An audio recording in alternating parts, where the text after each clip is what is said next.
Local hygiene, hygiene मतलब सफाई। कैसे हम नॉर्मल एरिया की सफाई रखें, वैसे ही हमें वजाइनल एरिया की हाइजीन मेंटेन करनी। पीएच होता है अंदर की जगह का, पीएच होता है एक एसिड अल्कलाइन पीएच होता है। वो पीएच तभी मेंटेन रहता है कि जब हम ऐसा पैड बराबर यूज़ करें और टाइम से बदलें। अगर हम पीएच मेंटेन करेंगे, पीएच एक वर्ड है जो ज़रूरी नहीं है सब समझ पाएँ, पर उसको अगर हम मेंटेन करें तो इसीलिए हमें पैड यूज़ करना बहुत ज़रूरी है। पैड के साथ वहाँ की जगह को साफ रखना और पीएच मेंटेन करना बहुत ज़रूरी। एक बार ड्राई रखो उस एरिया को, फिर पैड यूज़ करो। पैड को काफ़ी बच्चे क्या करते हैं, एक बार लगा लेते हैं, गीला नहीं हुआ पड़ा रहने देते, वो ग्रीन हो जाता है।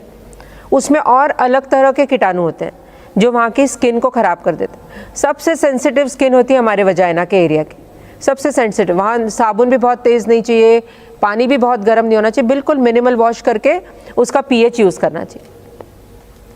तो ये कॉटन यूज़ करते हैं तो ये धरती में कहीं भी ख़राब नहीं होता है, ये डिग्रेडेबल होता है, इसीलिए हमें ये यूज़ करना फ़ायदेमंद है, अपने आप को बचाना भी फ़ायदेमंद। मैम हमको किस टाइप का सैनिटरी नैपकिन यूज़ करना चाहिए जो हमारे लिए ज़्यादा बेटर है? सूती होने से क्या होगा कि हमारी वहाँ की स्किन खराब नहीं होती है, स्किन बिल्कुल ख़राब नहीं होनी चाहिए। सबसे सेंसिटिव हमारी बॉडी की कोई चमड़ी है तो लोकल एरिया की चमड़ी है, वजाइना के एरिया की चमड़ी।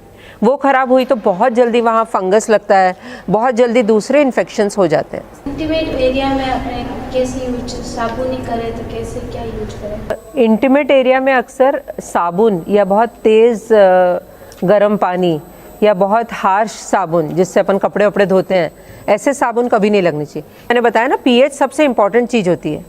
पीएच इसलिए इंपॉर्टेंट होता है कि एक पीएच होता है जिस पीएच पे बैक्टीरिया कभी बढ़ ही नहीं सकते, वायरस कभी ग्रो ही नहीं हो सकता। तो हमें वो पीएच मेंटेन करने के लिए इंटीमेट वॉश यूज़ करना चाहिए। जब भी आप यूज़ करो, अपन शरीर के लिए रोज़ साबुन यूज़ करते हैं, वैसे ही उस एरिया के लिए बना होता है intimate wash.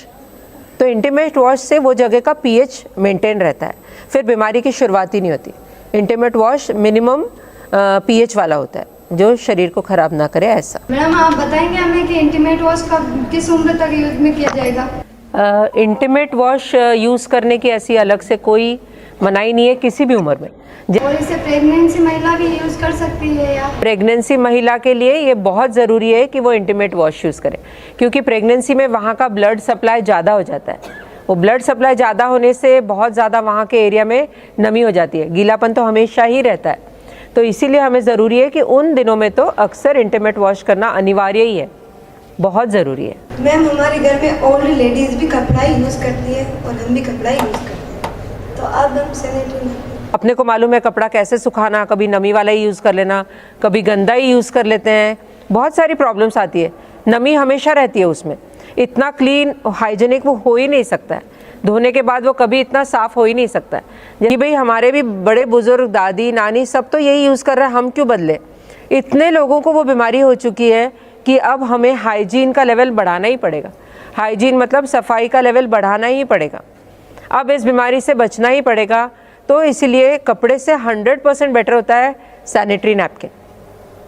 Sanitary napkin use करना ही है ताकि वहाँ का पीएच अपना चेंज रहे, मेंटेन रहेगा, इसीलिए यूज़ कर। इंटीमेट वॉश यूज़ कब करना है, नहाते समय या नहाने के बाद या पहले, कितने दिन में यूज़ करना है? इंटीमेट वॉश हमें यूज़ करना होता है नहाते वक्त।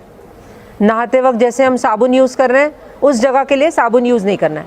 बालों के लिए कैसे हम शैम्पू यूज़ करते हैं ताकि बाल बचे रहते हैं, वहाँ के एरिया के लिए कैसे हम पीएच मेंटेन करने के लिए यूज़ करते हैं, तो वो एक शीशी वो पड़ी रहती है, नहाते वक्त यूज़ करो उसको, बिल्कुल मिनिमम यूज़ करना पड़ता है। नैपकिन को पूरा दिन यूज कर सकते हैं क्या? हमें सैनिटरी नैपकिन 6 से 8 घंटे में बदल लेना चाहिए। उसके बाद उसमें कुछ कुछ कीटाणु ऐसे इकट्ठे हो जाते हैं कि जो वापस हमारी चमड़ी को टच होते हैं और वे वापस फैल सकते हैं।